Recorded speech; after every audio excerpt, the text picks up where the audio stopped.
Hello and good afternoon to Anna Morrison. Thank you so much for speaking to us this afternoon. Anna is the founder of Amazing Apprenticeships, and they champion apprenticeships throughout the country and have done since 2015. I think I've got that right, Anna. Perhaps why don't you just tell us a little bit about why you founded it and why you're so interested in apprenticeships? Yeah, sure. Thank you. And thank you so much for inviting me to speak with you. Yes, although I founded Amazing Apprenticeships in 2015, I've actually been working in the FE and skills space for 25 years, pretty much since when I left school at 18.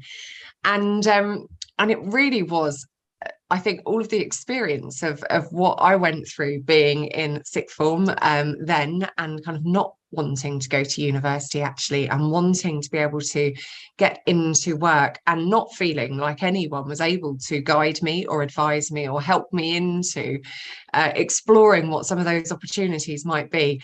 That's actually what led me ultimately to set up Amazing Apprenticeships. And so we now work with schools and colleges across England.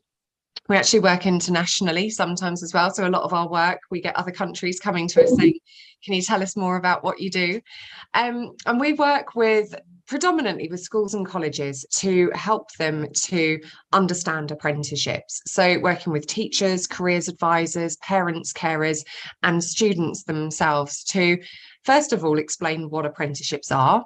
Then explain how you go about finding out more, the range of levels and the breadth of different job roles that you can have. And then how to navigate the apprenticeship recruitment process, which is probably the most complex part. But we love it. We get to work with employers of all sizes, some massive names that you would recognise like Coca-Cola and AstraZeneca. We work with regularly, right down to local businesses in kind of small communities in our own hometown even. It's funny, apprenticeships, isn't it? I mean, I know that you've been awarded the CBE for your work in this area, so congratulations on that. So I can't think of a better person to be talking to about this subject. But there are some negative connotations associated with the word apprenticeships and maybe the whole apprenticeship idea. Why do you think that is? And is that narrative changing? Definitely. But I think we are still suffering. Is that too strong a word to use? Possibly. But, there's a bit of an overhang from what apprenticeships used to be like. So if we go back maybe 10 years, then the range of apprenticeships that were available was fairly limited to a certain number of job roles and industries, and often they were at lower levels. So with apprenticeships, we talk a lot about levels, but often they were level 2 or level 3. They didn't have that pathway up to degree apprenticeships and master's levels as we've got now. And so perhaps there was this perception that they were low level, low pay, low quality as well, because there were some challenges around quality. What the government introduced was a series of reforms. So they really kind of grasped apprenticeships and said, look, apprenticeships are really valuable for our economy, but we need to do something a bit more revolutionary here. So they got really tight on the quality standards. So training providers, Ofsted, the rules and regulations around apprenticeships have been really tightened up. But alongside that, what they've also done is totally reform apprenticeships and the job roles that you can work in.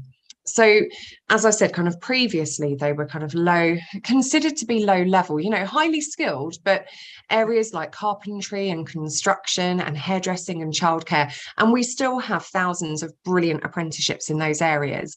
But now, through the degree apprenticeship route, you can get all the way up to becoming a solicitor. They've just released a doctor degree apprenticeship route. There are really hardly any careers left now that you couldn't reach through an apprenticeship pathway. So that's been some of the reform that's been happening. In your mind, then, what is the biggest advantage of doing a degree apprenticeship, for instance, becoming a solicitor, as opposed to just going to university and studying law? Yeah, I think it's the learning on the job. So you will be working full time, but you will have paid time, the equivalent of 6 hours a week, paid time to undertake your off-the-job learning. So that could be going into a university, it could be studying online, it could be learning in the workplace, but just not doing your typical job. And through your off-the-job learning, you will be gaining all of those knowledge, all of that knowledge, all of that, those kind of developing the skills, working with experts, but you'll be applying it straight away back in the workplace.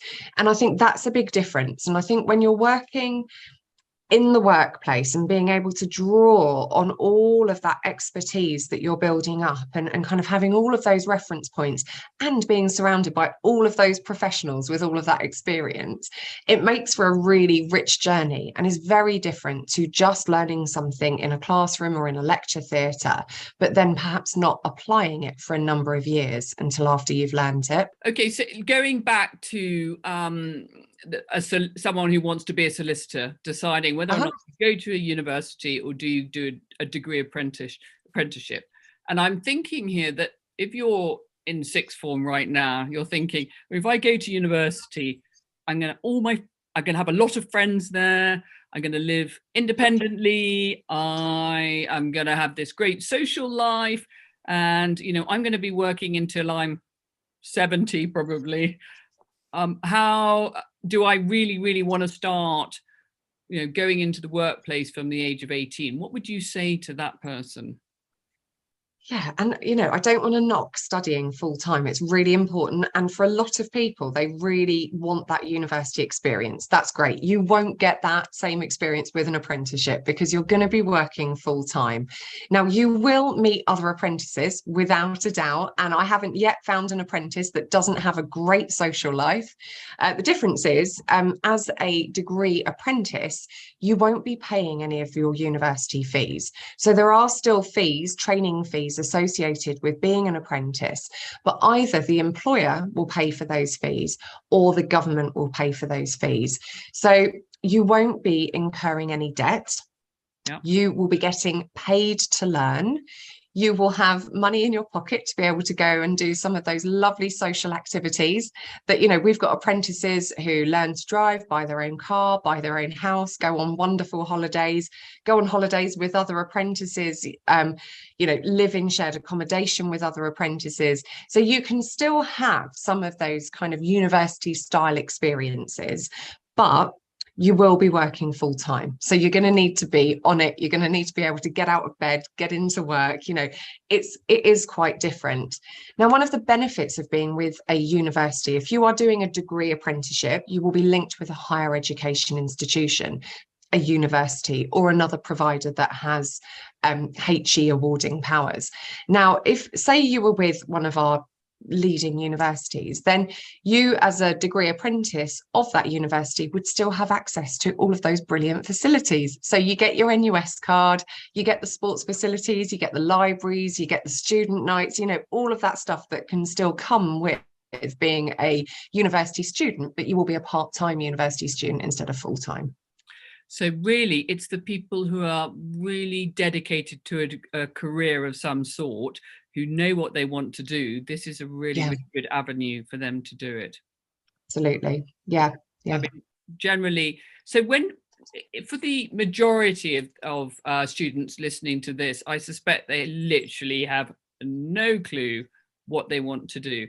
And not all of them necessarily want to go on that standard journey, which in the independent school sector, we all know it's quite a standard journey. You go prep school, senior school, and then you go on to university. And even if you're not that academic, you probably will still do a foundation course at university, because that is the journey that everyone's familiar with. But if you were saying to a sixth former now, okay, have you thought about apprenticeships? What things should they think about in terms of which way to go, which career to look at, or which apprenticeship to look at?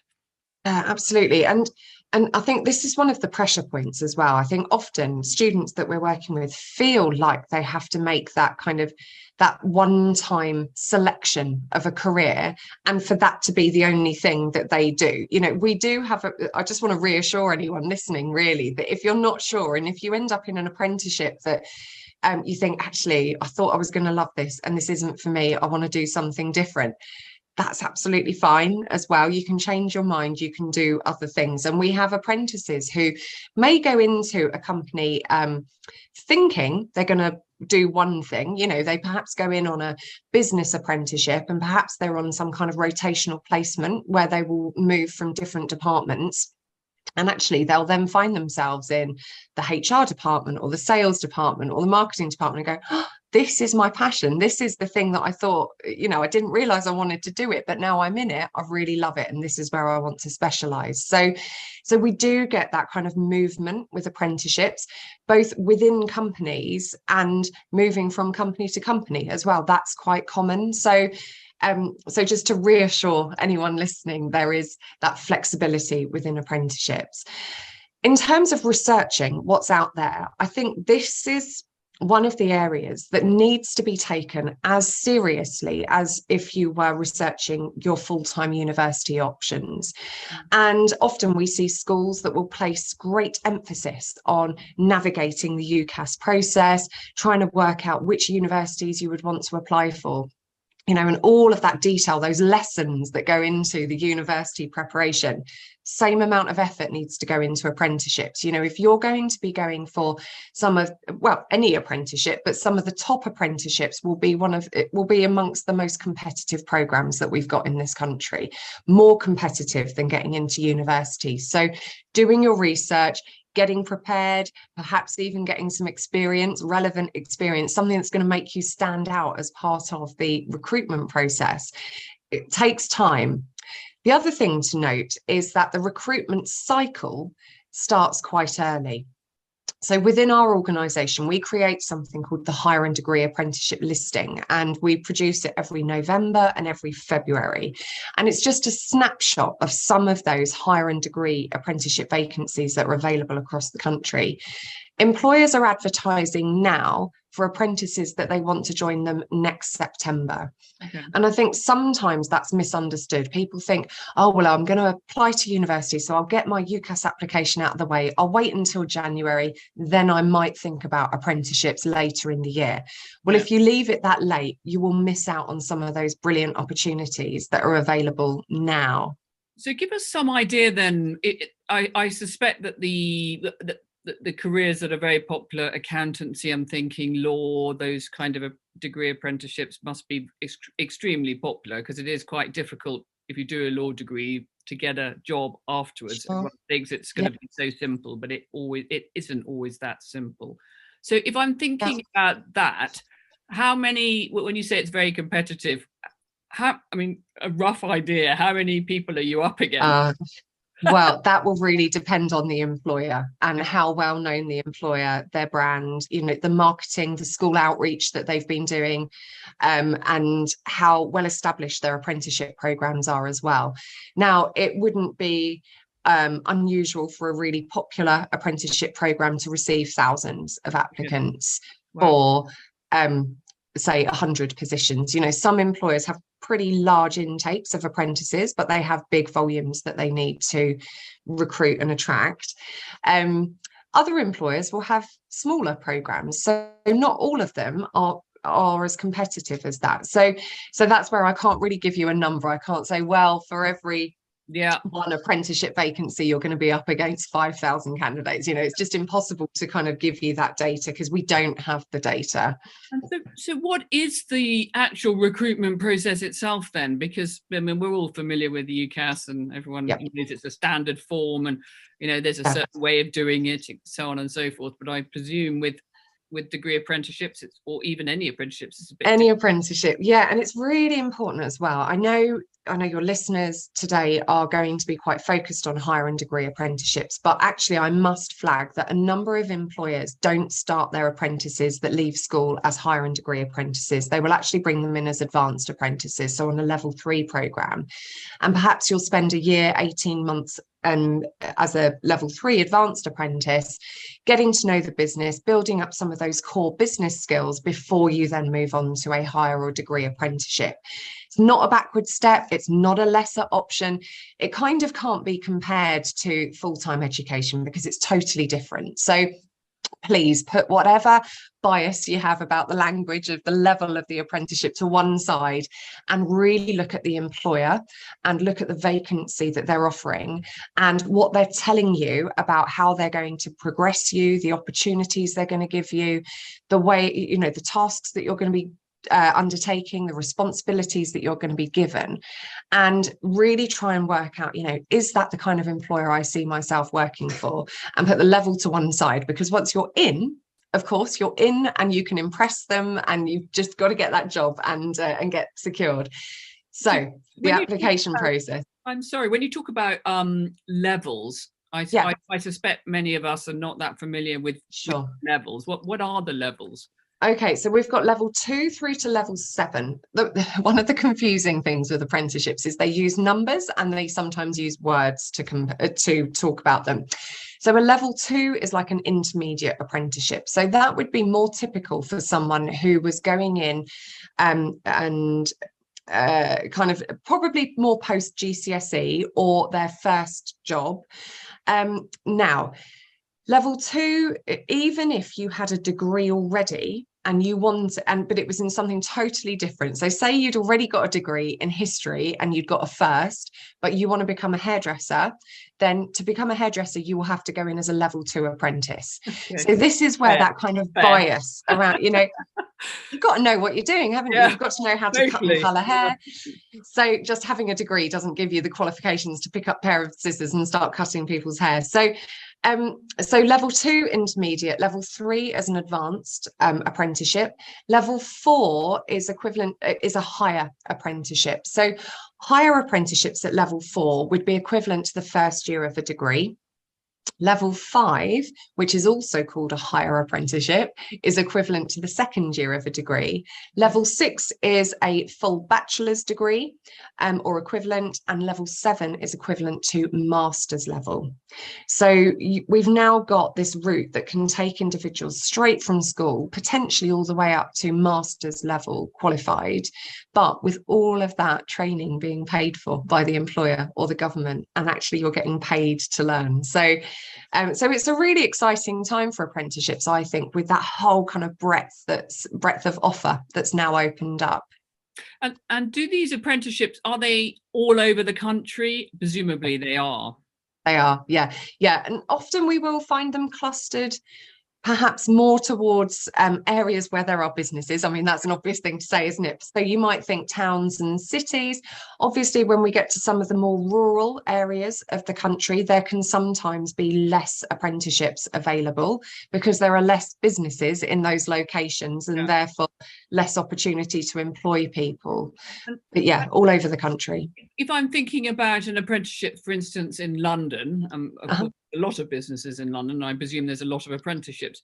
Does it pay enough to live? Yeah, absolutely. I mean, this is where you've got to do your research and you've got to look at the employers. You would be surprised at some of the salaries that are available for apprentices, and you know, it doesn't always follow that the highest salaries will be with the biggest companies in the biggest cities or capitals at degree level. You know, I've seen level 2 scaffolder apprenticeships in my local area paying more than a degree apprentice in London. So there are some significant salaries that you can pick up as an apprentice, but it's not all about the money. I mean, obviously, if you need that money to be able to afford to live and cover your rent, then that is an important factor. But with an apprenticeship, you've got to recognise that the employer is making a huge investment in you, not only in the costs that they're covering of your training, but also in the time that they're giving you to upskill you and give you those experiences in the workplace. And you kind of can't put a value on that because it's building your personal and professional networks and building your CV and giving you that opportunity to get your career started. And so do they lock you in at all afterwards? No, they don't. They don't. No, and they're not allowed to, actually. So No, and I think, employers could put it in their contract of employment, I guess, on completion of your apprenticeship, we would want you to stay with us for X number of years. But because this is government funded, or, through the apprenticeship levy, which is kind of the employer tax, they're not actually allowed to say that they would be able to recoup any of those costs of the training. So yeah, although I guess some employers might try to put that in. Actually, what we do find, and some people say, well, do employers just get rid of their apprentices once they've completed? But think about what they've put into you. So if you've gone through an apprenticeship, and perhaps it's a 4-year apprenticeship, which wouldn't be unusual, by the way, for a kind of a degree apprenticeship, looking at 4 to 6 years would not be unusual, because you're studying part-time and working full-time. So it's so different to work to just studying full-time. Now, if they've employed you for all of those years, you've learned all about their business, you've had all of that training invested in you, the last thing they're going to want to do is let you go at the end of that. They're going to be trying to keep you. Totally get that. I mean, and you've sort of got your finger on the pulse in this, in terms of apprenticeships. Are you seeing the government supporting this more, or? Oh, definitely. And so when Rishi Sunak was Chancellor, he was huge on apprenticeships. Now he's our Prime Minister. We're just waiting for the policy to come through. Yeah, we think apprenticeships are going to be even bigger and better. Okay, that's interesting. And I wanted to ask you another question that I know a lot of our audience will be interested in, is that quite a lot of the universities now offer this Erasmus year out abroad, and it's very popular amongst our audience. And I'm just wondering, from your perspective, you talked before about overseas employers looking at our apprenticeship scheme here, but is there an opportunity to go abroad and work? Potentially. Now, it would depend on the employer. So you would be employed in England, and I have met apprentices who have, as part of their apprenticeship and their enrichment, their employer has perhaps encouraged them to go and visit another office in another part of the world, and perhaps they've spent some time there. It wouldn't be typical that you would be on an apprenticeship but in another country, but you may get to go and visit other countries. There are some fantastic programs like the Foreign Commonwealth Office, where actually we've got apprentices who are based in England, but if anything happens with any of our British embassies overseas, then our apprentices from England are flown out to those embassies to go and fix whatever it is that needs fixing. So it could be IT systems, it could be plumbing and electrics, so the apprentices on those programs get to travel the world. It's really incredible.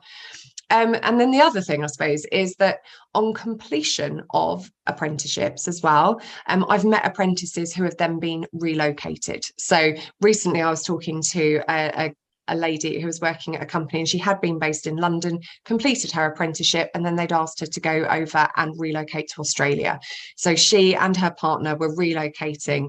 They'd also funded her to train up as a yoga instructor. So she was going over to both work for the company and set up a yoga school in Australia. So there are those kind of opportunities. And so are all the major companies, then all the large conglomerates, are they all doing this scheme? Most of them. So when I was talking about those apprenticeship reforms earlier, this is one of the things the government did. So they said, right, if any business in the UK has a pay bill of £3 million or more, and just to put that into perspective, that's around about 250 employees. So not kind of thousands and thousands of work, well, they are in the scope, but actually kind of 250 plus, or smaller companies that have very highly paid staff. They introduced this apprenticeship levy, which is basically a tax on businesses. And the only way that the businesses can get that tax back is to spend it on apprenticeship training. So most companies have been looking at two ways. They've been looking at their existing workforce and saying, who have we got that would benefit from an apprenticeship? But they've also been looking at their early talent pipeline programs and kind of going, right, how can we use apprenticeships? How can we use apprenticeships to bring in and nurture new talent to our business, and how does that sit alongside other more traditional programs like graduate recruitment programs? And actually what we're finding is the two are running in parallel. Oh, okay, that's so interesting. So if you were a sixth former now, or you were talking to a fit sixth former, let's put it that way, and they're sitting there and they're thinking, oh, this sounds interesting, what should they do? What's the next step for them? Yes, so I would say first of all, it's about really trying to understand what's out there and what you might be most interested in. So doing your research, and that will be going on to sites like Find an Apprenticeship, which is the government website where all of the vacancies are listed, or the majority of vacancies are listed.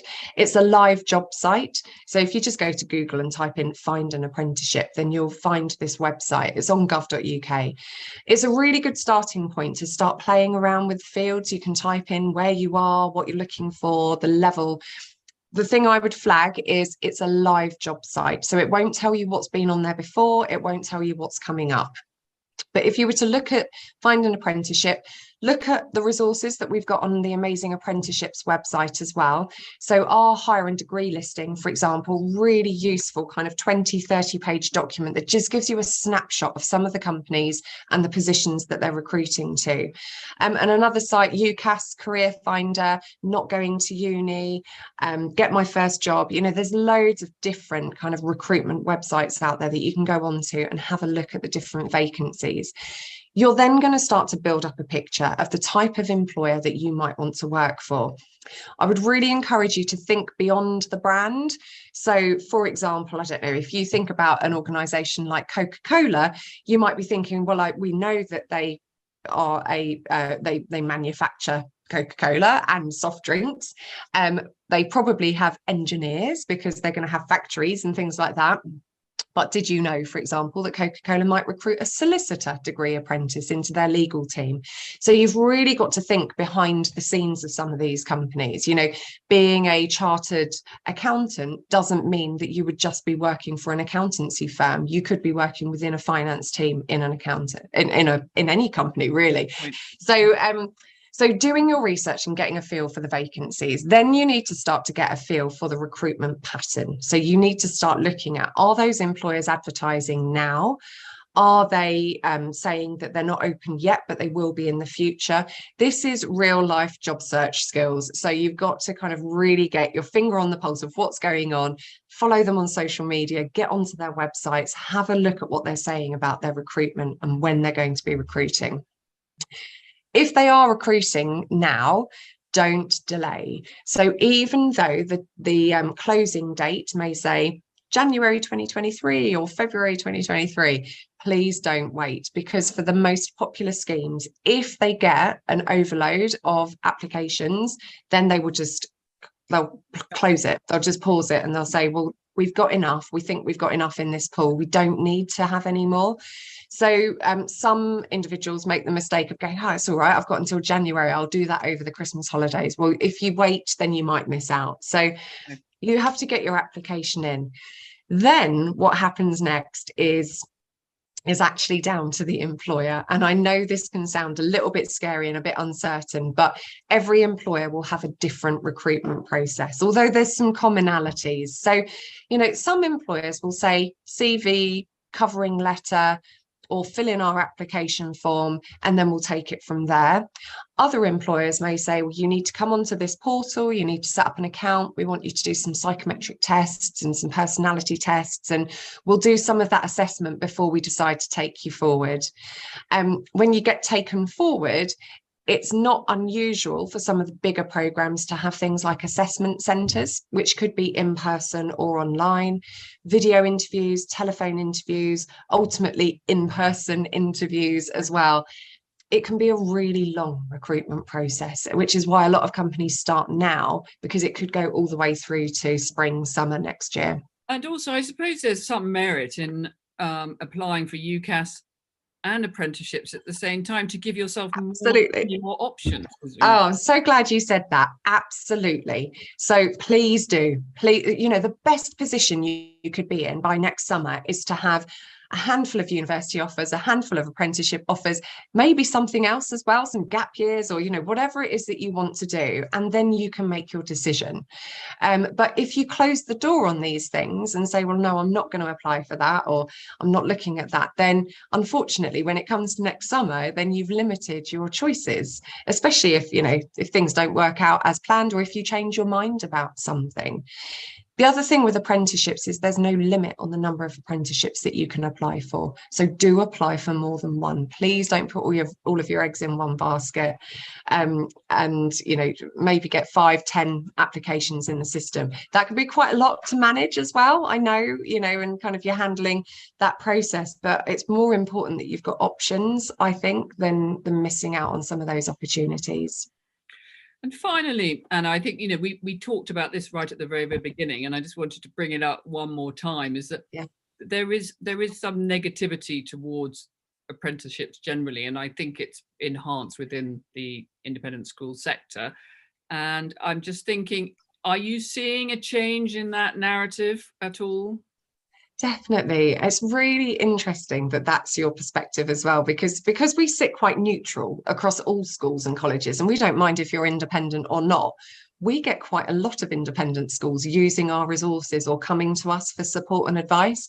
It's perhaps new territory for independent schools to be balancing this message, but I've heard more so that parents in independent schools are really keen to know about degree apprenticeships and other apprenticeship routes, and can really see that it's about finding, you know, the best choice or choices for their child, something they're going to be happy doing, and really want to work with the school on that. And indeed, I've given a few presentations in independent schools or supported them at their events, and they've always been really warmly received. So I hope that is a sign that things are changing for the better, and we're going to have more people interested. Well, I can't thank you enough for that really, really interesting discussion on apprenticeships. It's the beginning, I'm sure, of many more. But thank you so much. And your passion really does come across. So thank you so much. It's really, really lovely to hear. Oh, thank you. Thanks for inviting me.